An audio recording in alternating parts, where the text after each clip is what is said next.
నమస్తే సార్. మీ పేరు? నా పేరండి సూర్యగాంధీ అని నా పేరు. వచ్చే ఎన్నికల్లో ఎవరు ముఖ్యమంత్రి అవుతారని మీరు అభిప్రాయపడుతున్నారు? వచ్చే ఎలక్షన్‌లో పవన్ కళ్యాణ్ గారు, చంద్రబాబు నాయుడు గారు కలిసి ప్రభుత్వం ఫార్మ్ చేస్తే బావుంటదని ఆలోచిస్తున్నామండి మేము. ఎందుకు వాళ్ళే రావాలనుకుంటున్నారు?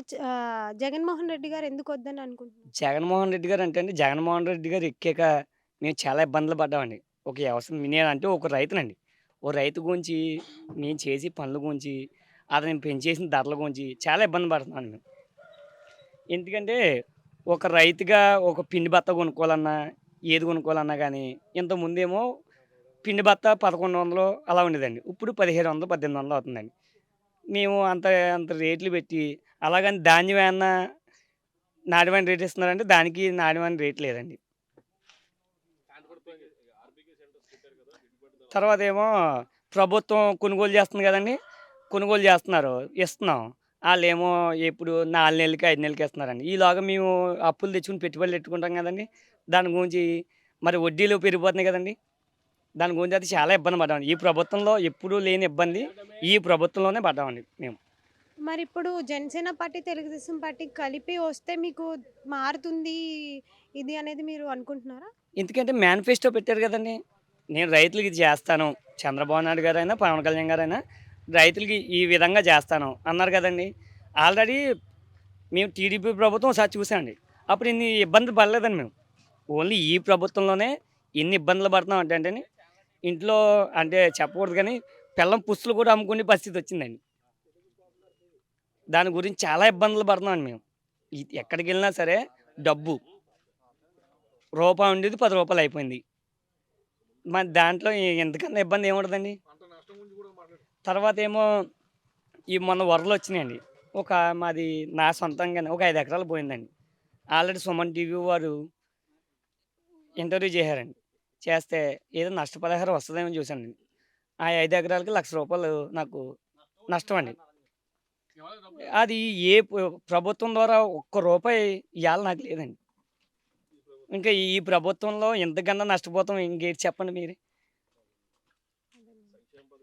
అది ఇప్పుడు జగన్ గారు ఏదో 10,000, 15,000, 18,000 ఏస్తున్నారు కదండీ!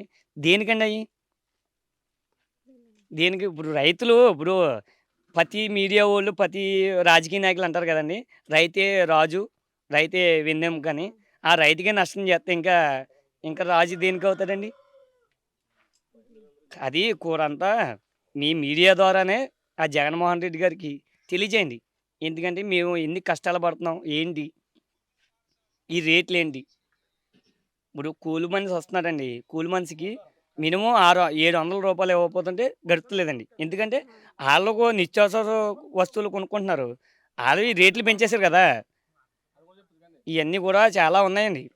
ఈ ప్రభుత్వం వచ్చాక రైతులే కాదండి. ఒక యాపారస్తుడు, ఒక బిజినెస్ మాన్ ప్రతి ఒక్కడు గూడా చాలా నష్టపోతున్నారు. మహిళలందరూ గూడా ఇప్పుడు మహిళలున్నారండి. ఇంటికాడ కూర్చుంటున్నారు. ఆళ్ళకి తెలుస్తుంది. ఏటి జగన్‌మోహన్ రెడ్డి ఇప్పుడు పప్పు మేమేమో పొలంకెళ్ళిపోతామండి. ఆళ్ళు ఉప్పు కొనుక్కోవాలన్నా, పప్పు కొనుక్కోవాలన్నా కిరాణా షాప్‌కెళ్తారు. ఒకప్పుడు రేట్లు ఎలాంటియి? ఇప్పుడు రేట్లు ఎలాంటియి? ఆళ్ళే తిట్టుకుంటున్నారు. జగన్‌మోహన్ రెడ్డిని ప్రతి ఒక్కడు తిట్టుకున్నవాడు తప్ప, తిట్టుకోలేనోడు అంటూ ఎవ్వరు లేరండి. మరిప్పుడు ఇంట్లో మహిళల కోసము డ్వాక్రా మహిళల్లాగా వాళ్ళకి స్టాల్స్ లాంటివి ఏర్పాటు చేశారు కదా! అక్కడైతే వెళ్లి కొనుక్కుంటే తక్కువ రేటొస్తుంది అని. డ్వాక్రా మహిళలకండి ఆ స్టాల్స్ పెట్టారు కదండీ! ఆ స్టాల్స్ అండి. ఆ స్టాల్స్‌లోను బయట ఎంత రూ. 2, రూ. 3 తేడా అండి. ఇంకా దానికి దీనికి తేడా ఏముందండి? స్టాల్స్ పెట్టారు కరెక్టే. అక్కడికి, ఈడకి అక్కడేమో లైన్‌లో నించోవాలి. కిరాణా షాప్‌కెళ్తే డైరెక్ట్ మనం వెంటనే ఇచ్చేత్తాడు. దానికి దీనికి తేడా ఎంత? మినిమమ్ రూ. 5 తేడా. రూ. 5 తేడాలో ఇంకేం వచ్చేద్దండి? ఇప్పుడు ఇంటికాడ వేరే వేరే పనులుంటాయి గదండీ! ఆ పనులు చేసుకోవాలి కదా! పొద్దున్నుంచి సాయంకాలం రాక అక్కడ నుంచొని ఇయన్నీ ఎవరు చేస్తారండి? ఈ ప్రభుత్వంలో అయితే చాలా దారుణంగా నష్టపోయామండి. దారుణం అంటే మామూలు దారుణం కాదు. వ్యవసాయ పరంగా మీరు రైతులండి. రైతులైతే చాలా దారుణంగా నష్టపోయారండి. మొన్న వరదలొచ్చినాయండి. వరదలకి ఎన్నో రకాలుగా నష్టపోయాం. కూరగాయల వ్యవసాయం వోళ్ళు, వరి చేను ఊడ్చినోళ్ళు ఈళ్ళందరూ కూడా నష్టపోయారు. కానీ దానివల్ల సర్లే ఇలా నష్టపోయారు. ఒక వేడి నీళ్ళకి చన్నీళ్ళు తోడన్నట్టు ఎంతో కొతో గొప్పో ప్రభుత్వం ఇచ్చిందనుకోండి. మేము కొంతంతా రికవరీ అవుతాం కదా! అవును. ఏమీ లేదు. మళ్ళీ నాట్లేసాం. మళ్ళీ పెట్టుబడులెడుతున్నాం. ఎవరిస్తారండి డబ్బులు? ఒకవేళ ధాన్యం అమ్ముతుంటే ఏమన్నా లక్షలు లక్షలు వచ్చేస్తున్నాయా? ఏమీ లేదు. మళ్ళీ ఆ ధాన్యం పట్టుకెళ్ళే వరకు కూడా ఆ ఆఫీసుల ఎనకాల తిరుగుతూ ఆళ్ళ కాళ్ళట్టుకుంటే అది ఎప్పుడొస్తదో తెలీదు మాకు. ఇదైతే చాలా దారుణంగా ఉందండి. ఈ ప్రభుత్వంలో అంటే నేనే కాదు రైతే కదండీ! రైతు కాకుండా ఏ కూలి పని చేసుకునేవాడు బాగా ఇబ్బంది పడుతున్నాడండి. ఎందుకంటే ఇసుక ఆపేశారు. ఇసుక కొనుక్కోవాలంటే బోలెడంత రేట్ అయిపోయిందండి. టీడీపీ ప్రభుత్వంలో అలా కాదండి. 4,500 5,000 ఉండేది. ఇప్పుడు 17,000 18,000 అండి. సామాన్యుడు ఇల్లు కట్టుకోవాలంటే ఎలా అవుతదండి? 2,500 లేకపోతే 3,000 ఇప్పుడు 17,000 18,000 మళ్ళీ మైనింగ్ బిల్లు పెట్టారండి.